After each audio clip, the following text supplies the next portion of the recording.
reflection of me. People fight for survival. I'm chasing tails, I'm surrounded. Can't stop for a second to breathe. My thoughts are flowing like water. One day soon I will find. I know I am close. I know I will shine. Bismillahirrahmanirrahim. Assalamualaikum warahmatullahi wabarakatuh. Perkenalkan, nama saya Harmoko. Saat ini saya tercatat dan beraktivitas sebagai dosen di program studi peternakan pada program studi di luar kampus utama Universitas Patimura, kampus Kabupaten Maluku Barat Daya, atau biasa disingkat dengan PSDKU Unpati. PSDKU Unpati yang menjadi unit kerja saya berada di salah satu kabupaten terluar Indonesia yang secara langsung berbatasan dengan dua negara tetangga, yaitu negara Timur Leste dan negara Australia. Sebagai seorang dosen, saya memiliki kewajiban untuk melaksanakan fungsi Tridharma Pendidikan Tinggi. Di antara fungsi Tridharma itu yaitu fungsi Tridharma Pendidikan, fungsi Tridharma Penelitian, dan fungsi Tridharma Pengabdian kepada masyarakat. Pada kesempatan kali ini, saya akan menjelaskan salah satu fungsi Tridharma yang telah saya lakukan selama ini, yaitu fungsi Tridharma Pendidikan. Selama menjalankan Tridharma Pendidikan di program studi peternakan, saya dipercayakan untuk mengampu beberapa mata kuliah. Di antara mata kuliah tersebut yaitu mata kuliah Ilmu Produksi Ternak Babi, mata kuliah Etika Profesi, dan mata kuliah Ilmu Produksi Ternak Potong. Pada kesempatan kali ini, saya akan menjelaskan sistem pembelajaran mata kuliah Ilmu Produksi Ternak Potong yang selama ini telah saya lakukan. Selama proses pembelajaran berlangsung, saya menggunakan sistem pembelajaran Delivery, Interaction, and Assessment, atau biasa disingkat dengan DIA. Apa sih yang dimaksud dengan DIA? Delivery yaitu saya sebagai seorang dosen berupaya memberikan dan menyajikan materi pembelajaran kepada mahasiswa dengan sebaik-baik mungkin agar saat pertemuan atau tatap muka mahasiswa dapat menerima dan menyerap materi-materi yang telah saya berikan, serta mahasiswa dapat belajar secara mandiri untuk mendalami materi yang telah saya berikan.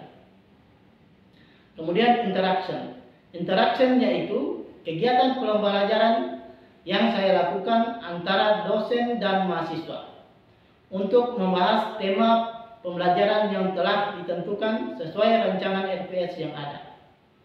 Proses pembelajaran yang saya lakukan yaitu ceramah, diskusi, case method, serta metode pembelajaran lain yang menunjang kelancaran proses pembelajaran. Kemudian assessment yaitu kegiatan yang saya lakukan untuk melihat atau mengukur kemampuan daya serap materi yang telah saya berikan kepada setiap mahasiswa. Adapun metode asesmen yang saya berikan berupa tugas-tugas terstruktur yang bersifat tugas individu maupun tugas kelompok. Sedangkan jenis-jenis tugasnya dapat berupa pembuatan makalah, pembuatan tugas ringkasan, tugas membahas jurnal internasional maupun jurnal nasional, serta tugas lain yang sesuai dengan tema pertemuan. Mata kuliah Ilmu Produksi Ternak Potong merupakan mata kuliah wajib program studi peternakan dengan bobot SKS sebanyak 3 SKS yang terbagi menjadi dua bagian, 2 SKS untuk teori dan 1 SKS untuk praktek. Mata kuliah Produksi Ternak Potong ini dapat diambil mahasiswa pada semester genap, tepatnya pada semester 4. Mata kuliah ini bertujuan untuk meningkatkan pengetahuan serta pemahaman mahasiswa tentang sistem produksi ternak potong. Setiap materi yang saya berikan kepada mahasiswa mengacu pada capaian pembelajaran lulusan mata kuliah yang dibebankan langsung oleh program studi yang berupa sikap, penguasaan pengetahuan, keterampilan umum, serta keterampilan khusus. Sedangkan capaian pembelajaran mata kuliah yaitu yang pertama, menguasai pengetahuan dan teknologi peternakan yang efektif dan efisien meliputi pengembangbiakan, pakan, pengorganisasian sistem produksi peternakan berkelanjutan, pengelolaan hasil, dan manajemen pemasaran.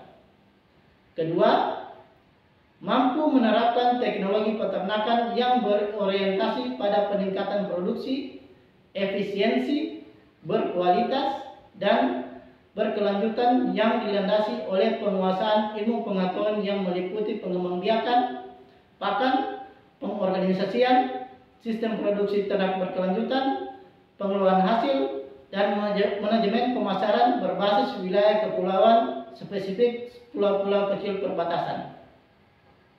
Yang ketiga, mampu memanfaatkan teknologi informasi terkini di bidang kerjanya, khususnya di bidang peternakan.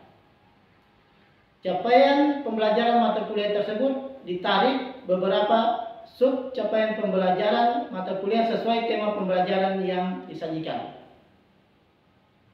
Mata kuliah ilmu produksi ternak potong dirancang dengan 16 kali pertemuan dan termasuk ujian tengah semester dan ujian akhir semester. Untuk menunjang kelancaran pembelajaran, sebelum proses pembelajaran dimulai, saya memberikan beberapa bentuk penilaian yang berupa kontrak-kontrak perkuliahan yang disetujui oleh dosen dan mahasiswa.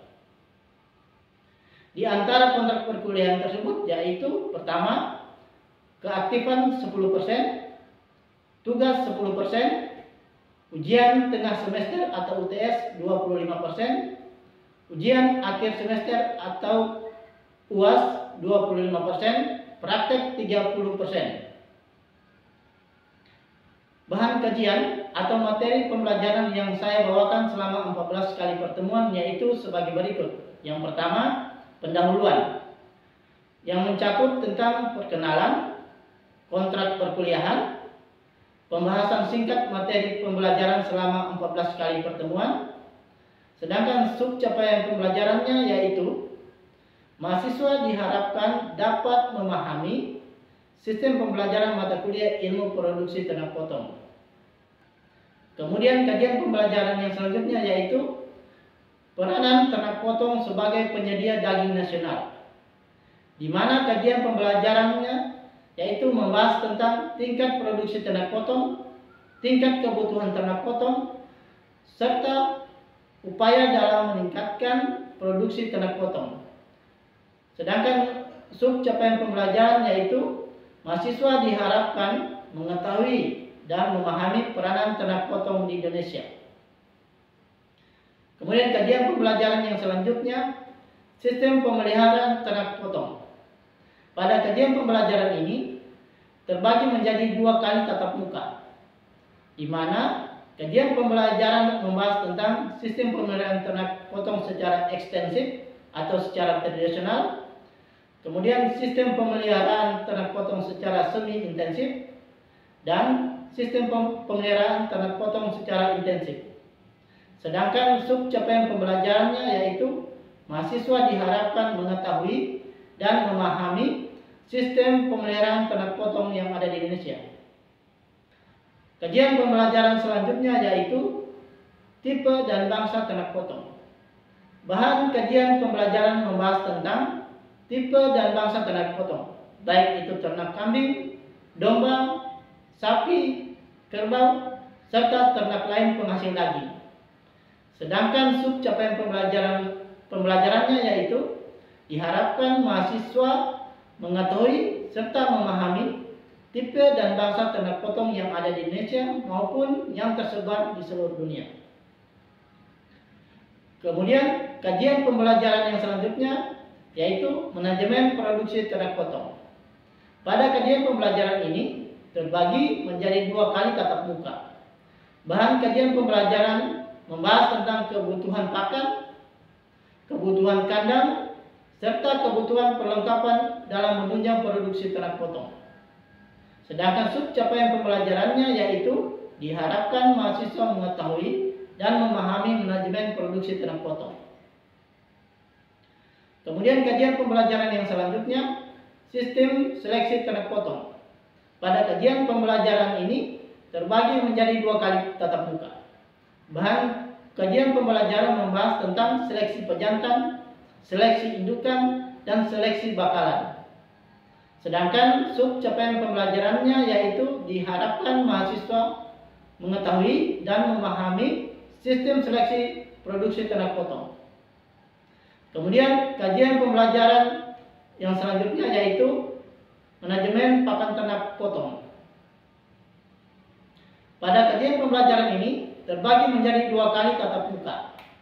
Bahan kajian pembelajaran membahas tentang sumber pakan ternak, kualitas pakan, jenis pakan, dan sistem pemberian pakan.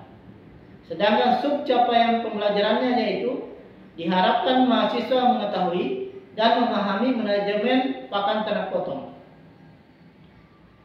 Kemudian kajian pembelajaran yang selanjutnya yaitu manajemen perkandangan ternak potong. Pada kajian pembelajaran ini terbagi menjadi 2 kali tatap muka. Bahan kajian pembelajaran membahas tentang manajemen perkandangan, sistem perkandangan ternak potong, daya tampung ternak potong. Sedangkan sub capaian pembelajarannya yaitu diharapkan mahasiswa mengetahui dan memahami manajemen sistem perkandangan ternak potong. Kemudian kajian pembelajaran yang terakhir atau yang ke-9 yaitu manajemen pemasaran ternak potong. Bahan kajian pembelajaran membahas tentang manajemen pemasaran, kebutuhan pasar ternak potong, tata kelola pemasaran. Sedangkan sub capaian pembelajarannya yaitu diharapkan mahasiswa mengetahui dan memahami manajemen sistem pemasaran ternak potong. Untuk lebih jelasnya, berikut saya tampilkan video pembelajaran saya pada pertemuan ke-11. Selamat menyaksikan. Oke, kita mulai pertemuan kita pada pagi hari ini. Selamat pagi. Salam sejahtera bagi kita semua. Semoga pada pagi hari ini kita diberikan kesehatan oleh Tuhan Yang Maha Esa, sehingga kegiatan pembelajaran kita diberi kelancaran hingga selesai. Amin. Oke. Pada pertemuan kali ini kita membahas tentang manajemen pakan. Dalam tema ini dibagi 2 pertemuan. Yang pertama pengenalan pakan ternak pagi. Kemudian yang kedua pertemuan kedua nanti minggu depan kita akan membahas tentang teknis pemberian pakannya, bagaimana menyusun dan lain sebagainya. Ya, nah untuk saat ini kita mulai mempelajari bagaimana itu pakan, apa itu pakan dan lain sebagainya. Oke.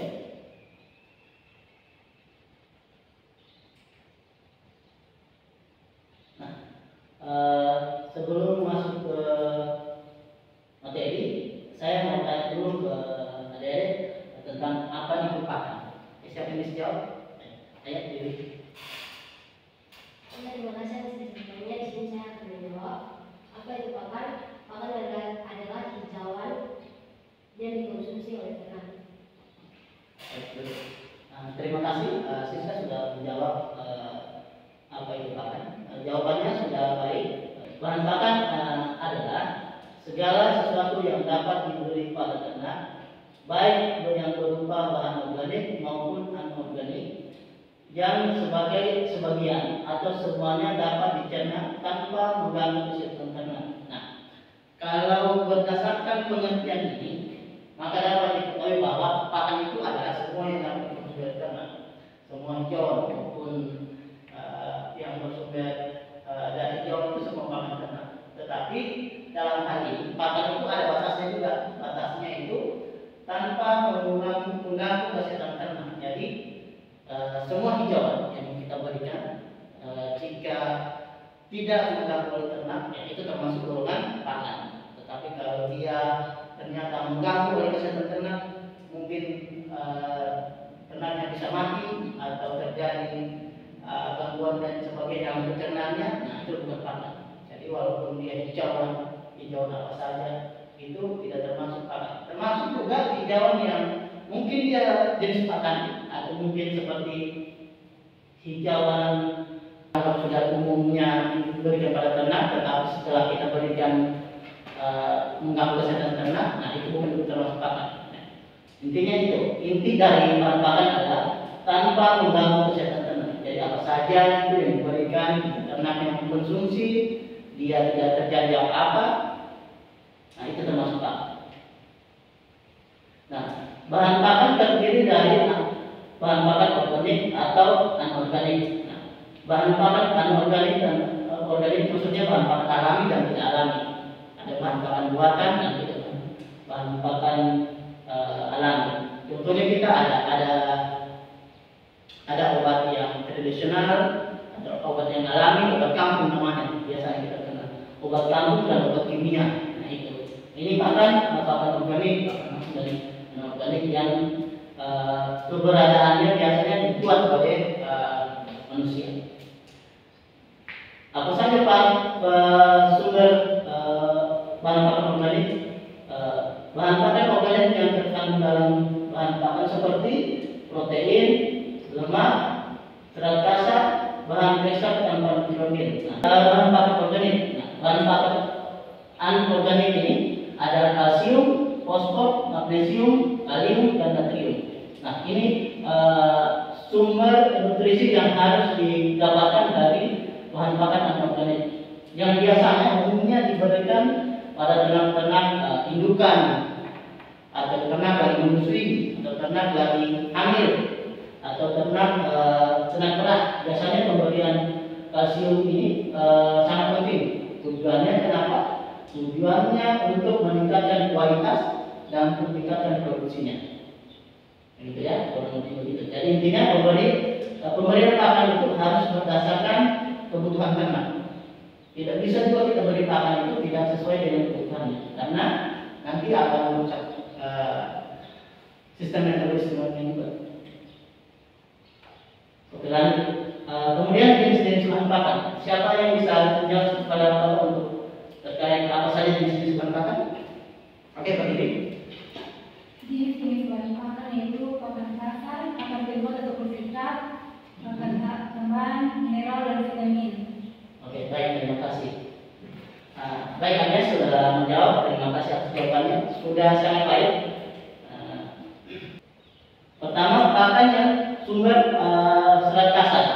Nah, bahan pakan ini merupakan pakan yang volume besar, tetapi berat dari segi unit volumenya rendah. Makanya makanan yang termasuk pakan serat kasar dapat berasal dari hijauan. Nah, jadi ini secara kualitas serat kasar itu rendah kualitasnya, tetapi dia jumlahnya banyak. Serat kasar itu bisa didapatkan dari hijauan-hijauan. Hijauan yang bagaimana? Biasanya hijau semakin tua umurnya, serat kasarnya semakin tinggi. Makin rendah umur hijauan, semakin rendah serat kasar. Oke, lanjut. Kemudian ada namanya pakan penguat atau biasanya kalau masyarakat umum yang tahunya itu konsentrat. Konsentrat itu sama dengan pakan penguat. Nah, pakan penguat atau disebut juga dengan konsentrat adalah pakan ternak yang memiliki kandungan serat kasar rendah di bawah 18%. Nah, jadi pakan penguat itu umumnya secara umum dia memiliki serat kasar yang rendah. Lanjut, jenis pakan fermentasi. Nah, pakan fermentasi adalah hasil dari proses amoniasi atau sering juga disebut sebagai peragian. Nah, ini jadi pakan fermentasi ini bisa berupa pakan serat kasar hijau tadi, karena dianggap dia memiliki serat kasar yang tinggi. Jadi makanya dilakukan fermentasi. Tujuannya apa? untuk mengurangi serat kasar yang ada. Selanjutnya tujuannya lain lagi untuk mengurangi kandungan antinutrisi pakan. Kan biasanya di setiap hijauan itu sudah pasti ada antinutrisinya. Antinutrisi itu kalau bahasa umumnya racun. Setiap hijauan itu sudah pasti ada kandungan antinutrisinya. Itu sudah pasti. Semua jenis hijauan ada. Entah yang dikonsumsi oleh ternak atau yang tidak sama sekali dikonsumsi oleh ternak. Itu sudah pasti ada kandungan antinutrisinya. Nah itu tujuannya. Lalu tujuan lain dari pakan fermentasi ini meningkatkan kecernaan pakan. Biasanya karena nutrisinya baik, lalu sudah dilakukan fermentasi, biasanya kecernaannya lebih baik. Nah begitu juga ternak, lalu diberikan pakan fermentasi, secara kualitas pakannya lebih baik juga. Jadi sudah pasti ternaknya akan lebih baik pertumbuhannya. Nah, tapi secara umum masyarakat kan tidak terlalu menggunakan ini. Dan biasanya juga ternak karena sudah tidak biasa diberikan ini, akhirnya dia tidak terlalu suka dengan pakan fermentasi. Cuma nanti cara pemberian itu harus diberikan secara bertahap. Jadi sekalian dalam sehari itu kita paksa ternaknya untuk makan yang fermentasi saja, jangan nanti bertahap mungkin dari 10% dulu, biasa pada 1 minggu kemudian tambah 10% lagi, ya akhirnya sampai 100%. Jadi kalau proses budidaya peternakan khususnya bahagia, kalau sudah dilakukan pemberian pakan fermentasi itu artinya secara produksi akan lebih baik. Sudah pasti juga cara berpikir peternaknya lebih maju. Oke, lanjut. Ada pakan sumber mineral. Nah, pakan sumber mineral ini berupa kalsium, kalium, zat besi, fosfat, natrium, magnesium, dan lainnya. Nah, biasanya ternak-ternak yang membutuhkan sumber mineral ini, pakan sumber mineral ini ternak betina, baik betina lagi hamil, menyusui maupun ternak perah. Yang umumnya ternak perah yang diberikan prosintan.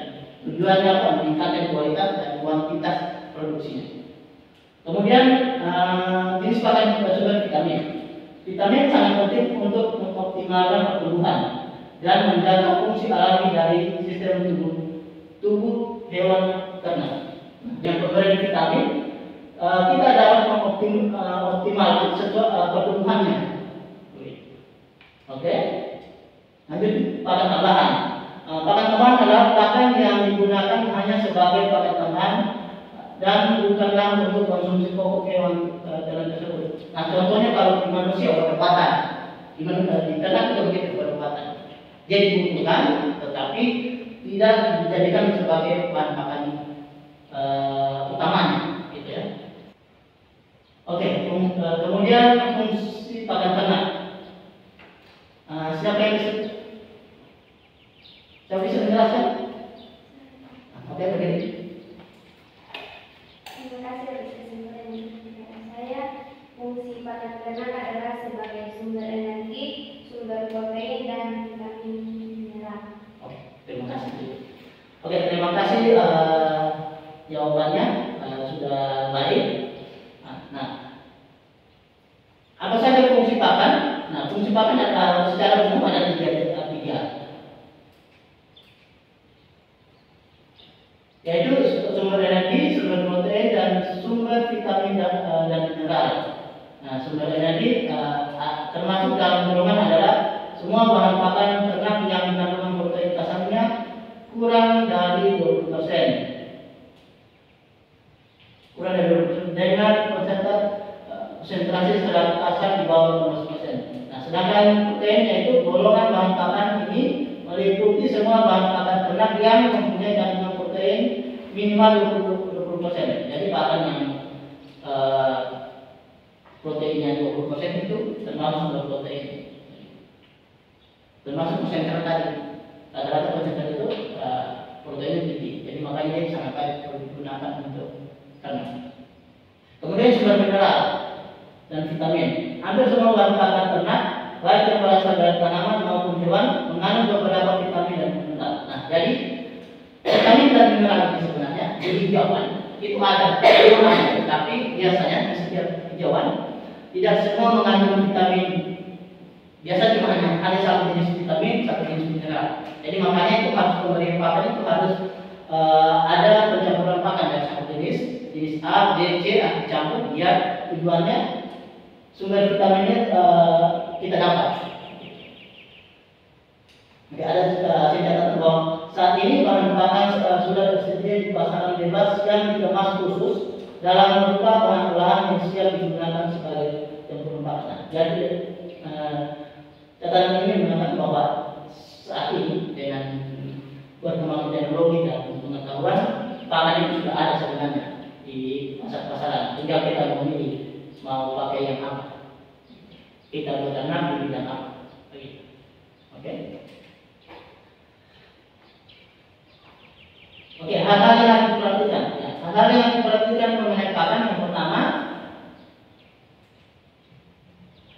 tidak boleh disimpan dalam dua minggu. Jadi pakan yang disimpan lebih dari 2 minggu.